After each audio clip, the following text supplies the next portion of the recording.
The lake is huge, 350 miles by 50 and a couple of thousand feet deep. Its waters support life for many miles around, human and animal life alike.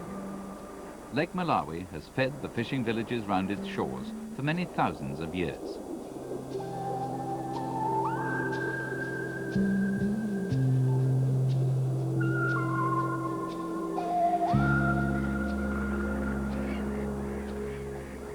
For at least 2 million years, before man and his nets came to take the fish, the lake has fed birds, not only the resident pelicans, gulls, cormorants and herons, but visiting migrants as well, from as far away as Russia.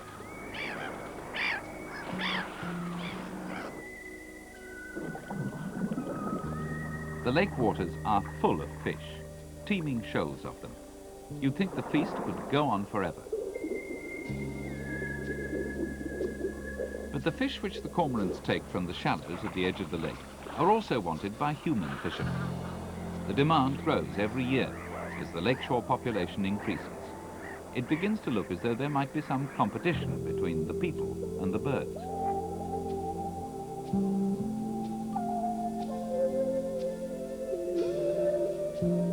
Lake Malawi lies at the southern end of the Great African Rift, a huge valley formed by an earth movement 60 million years ago. It's the youngest lake in the valley, at only 2 million years old. But there's been plenty of time to establish a rich and stable animal population. The main human fishery is at the southern end of the lake, where the fish are most numerous. There too, for the same reason, are the 3 main cormorant colonies. The biggest is on Boadzulu Island.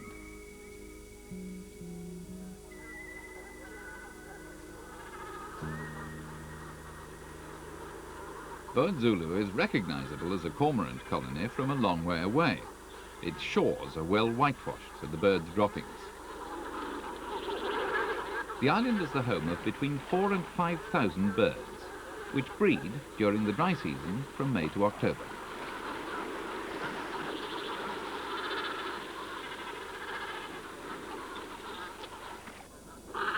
The first task when the birds arrive is to sort out who uses which nest site.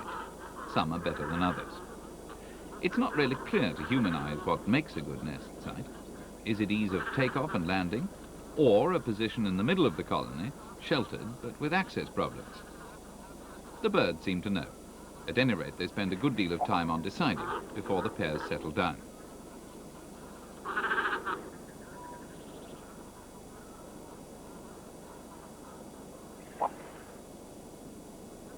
The cormorants of Lake Malawi are very closely related to the common British species. In fact, the same species is found all over the world, with only small differences between the various races. The courtship display in Malawi emphasizes the white patches on the thighs of the African adults and the extensive white throat patch, bigger than in British birds.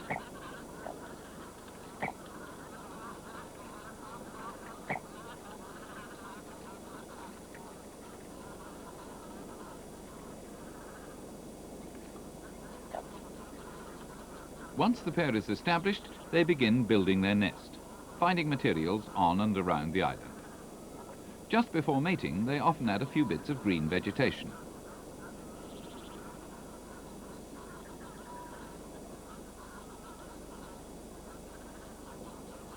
There's a good deal of recycling among the nests in the colony, not to say downright thieving.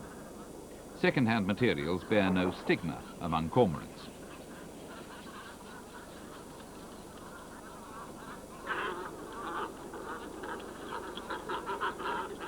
The structure looks flimsy, but it's usually sturdy enough to hold the eggs. As the season goes by, most nests become firmer by being glued together by the birds' droppings. Some, on the other hand, collapse.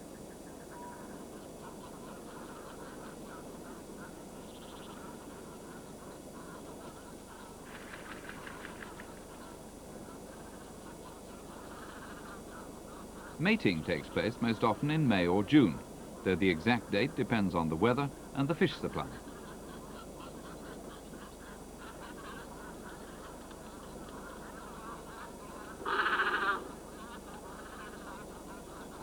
In some years, very few birds breed at all, and the colony is practically deserted during the normal nesting season. Then there might be a peak of breeding in August or September. This flexibility is a great advantage to the cormorants.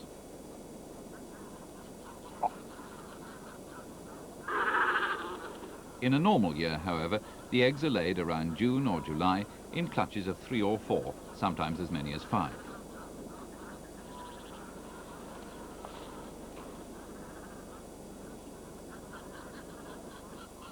The parents take it in turn to incubate the eggs, though that's not quite the word.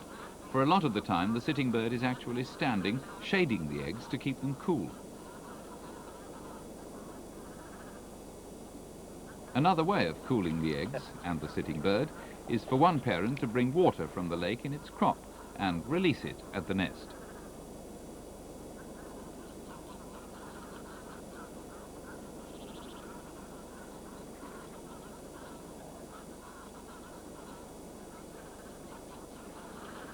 Temperature control is vital if the eggs are to develop at the proper rate.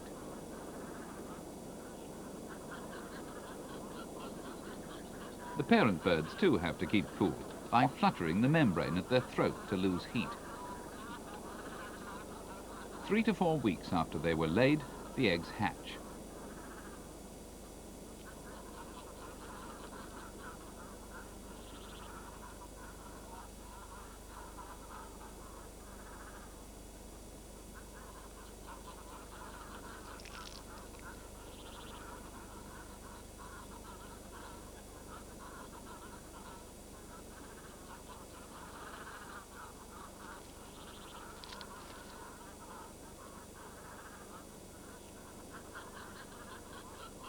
The newly hatched babies are blind, naked, and completely helpless. For the first week or so after hatching, they have to be cared for as meticulously as when they were eggs.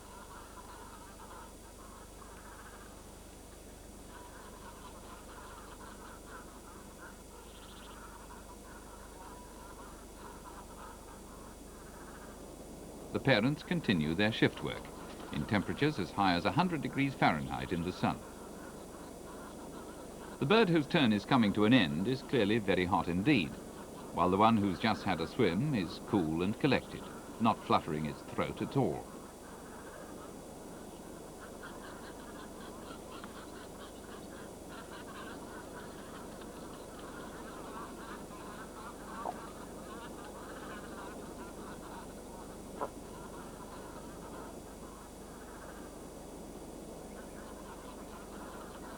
As the chicks begin to hatch, they are entering a hard and competitive world.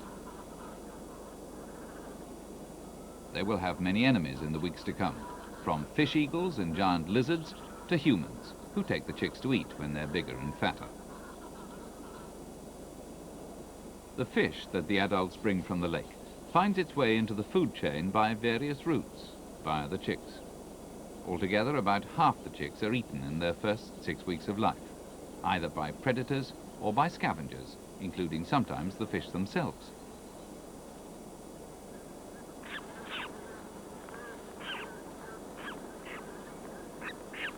As well as predators, other things influence the life expectancy of the young. The social position of their parents is important, because it determines the site of the nest and therefore its safety.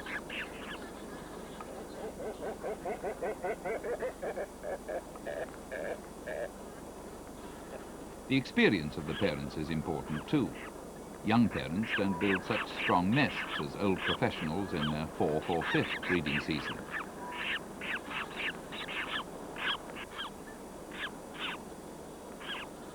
If anything should go wrong at the nest, the Department of Public Health is on hand to clear up any casualties, in the form of the giant monitor lizards which live on the island.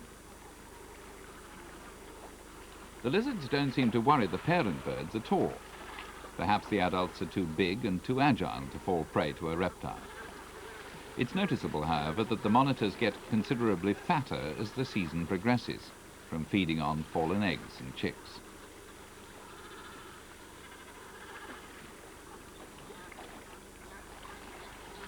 They can be as much as 6 feet long from nose to tail, and there are hundreds of them on the island. That's a measure of the number of casualties during the cormorant's breeding season.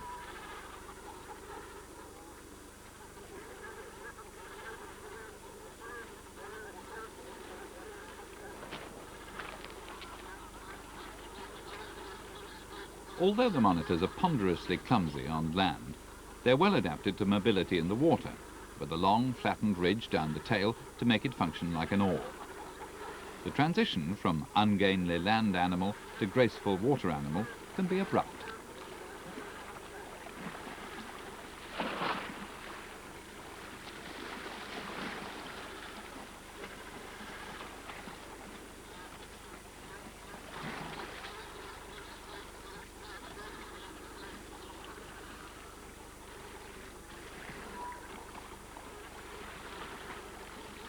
Like all scavengers, the monitors do a useful job in removing corpses and other debris. For the surviving young cormorants on the island, all growing and hungry, the human fishery represents a drain on their food supply.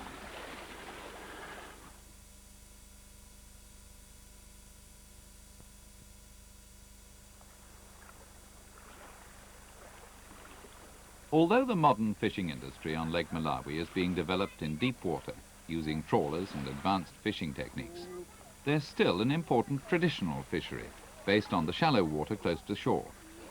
It's done by means of seine nets, carried in dugout canoes.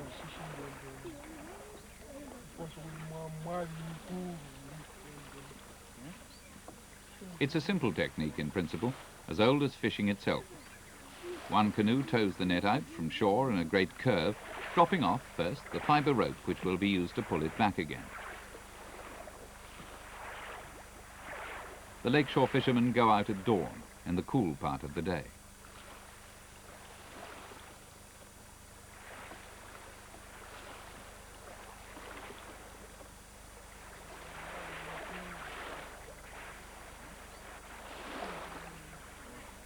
When the rope attached to the other end of the net is brought back to shore, both ends are dragged in to pull the net into a half circle and then onto the beach.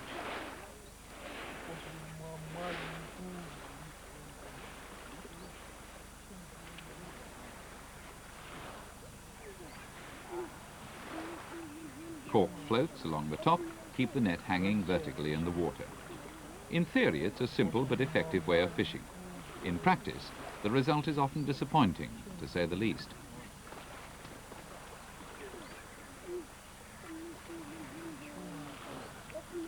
Because the nets take small, immature fish as well as adults, the fish population close to shore is at risk from the human effort.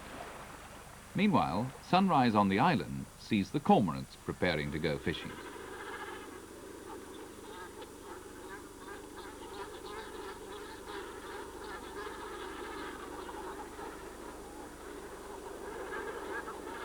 They form up in organised flocks before setting out either to the lake shore near the island or sometimes to Lake Malombe, a smaller lake a few miles south of Lake Malawi.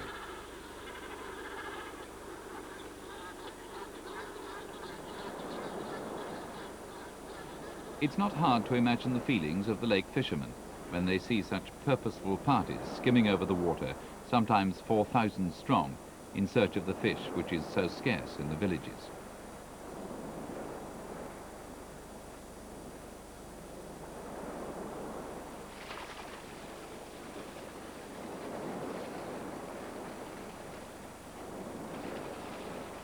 It's even easier to imagine how they feel when they see how successful the cormorants are. A fishing flock of cormorants is very thorough indeed.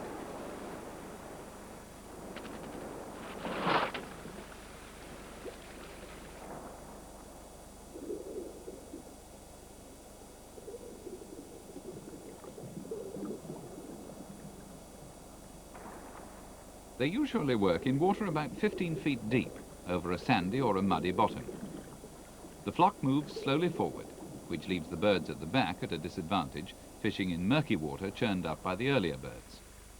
To get over this, the birds at the back take off and fly over the flock to a position in the front. The whole fishing party rolls along the lake until every bird has caught what it needs.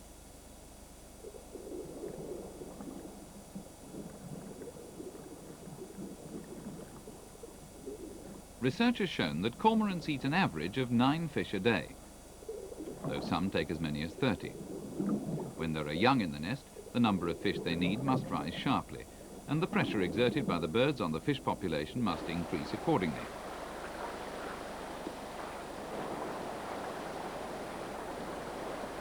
It's now becoming clear, however, that the fish that the cormorants catch are not the same as those the villagers go for.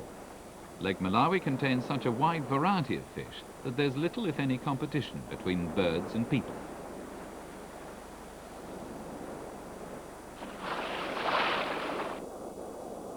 Indeed, some of the cormorant's common prey consists of fish so rarely seen by man that they don't even have scientific names.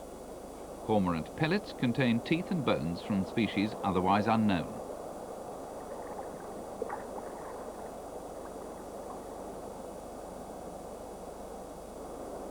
The birds usually fish further from the shore than the seine netters, so they don't interfere with the villagers' fish supply as much as the villagers do themselves. On the other hand, they're in shallower water than most of the trawlers.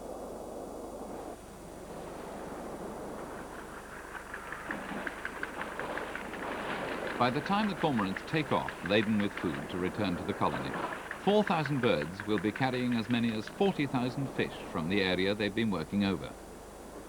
As a daily toll, it sounds impressive, but it's only a small proportion of the available stocks. Furthermore, like most predators, the cormorants catch mostly the weaker section of their quarry species, including diseased fish.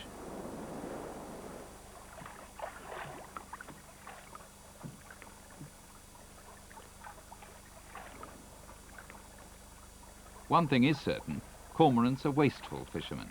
They kill many more fish than they eat, leaving the remainder floating over the fishing grounds. To a canoeist, picking up the leftovers is a poignant reminder of the cormorant's fishing skill.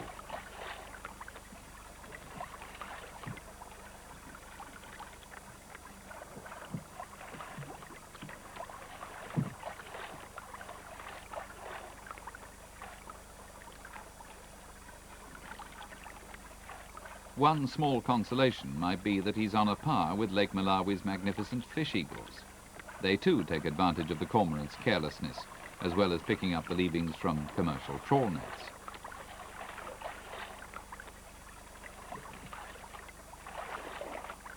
The birds and the fish must have been in balance for thousands of years. If they weren't, they wouldn't still be here.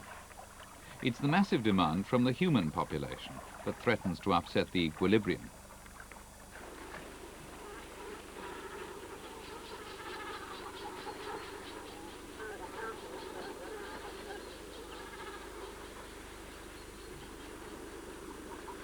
When the fishing party returns to the island, its members get an enthusiastic reception from their hungry offspring. The young are practically full-grown now and eating as much as adults.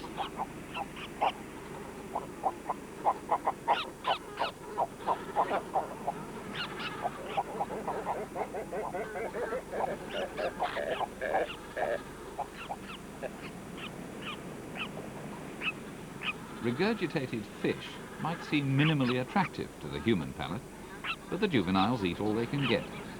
Sometimes it's practically undigested if the parents come straight home with a full crop.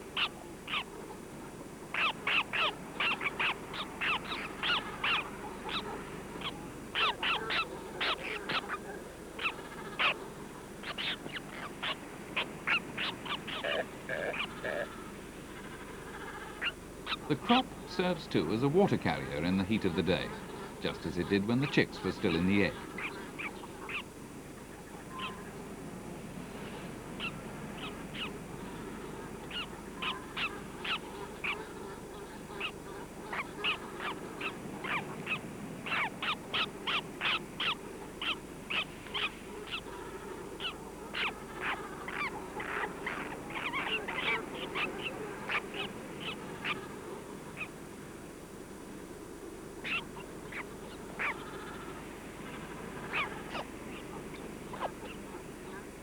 Eventually, the chicks will grow restless on the nest and begin to explore the branches round about.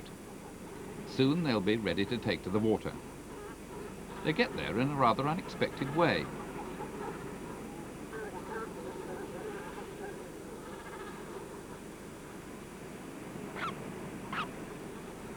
They fall in. Their clumsy antics among the branches eventually lead to a slip, and down they go, bouncing off the steep slopes of the island and into the drink. Although their wing feathers are well grown, none of them can fly when they first enter the lake.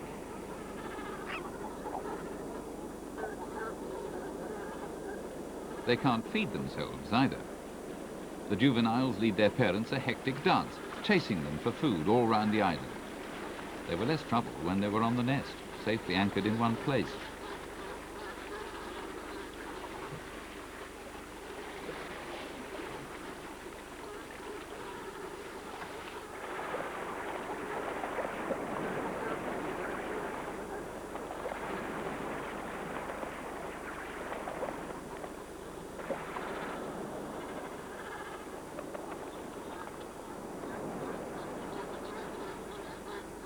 The parents still fly away from the island to fish, although the water by Bird Zulu is well supplied with suitable prey.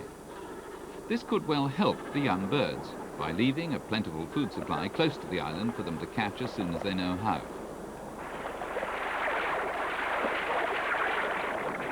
Many of them never find out. This is the second major period of infant mortality for chicks which survive the dangers of the first 6 weeks.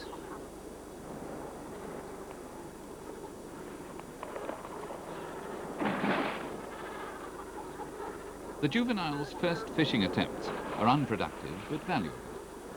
A youngster with a piece of floating vegetation is like a kitten with a cotton reel, playing but practicing for the future at the same time.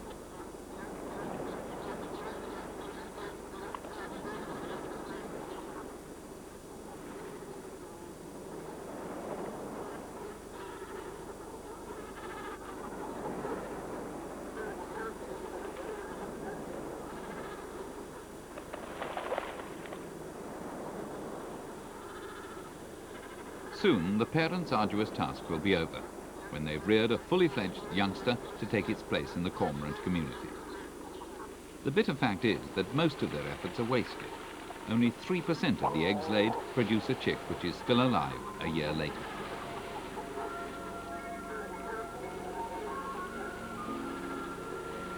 The long-term future of the cormorant colonies on Lake Malawi depends on the tolerance of mankind. With such a low level of replacement each year, they can't stand much more pressure. At least the research on Bird Zulu Island, now part of Lake Malawi National Park, has shown that the birds are taking no more than their fair share of the riches of the lake.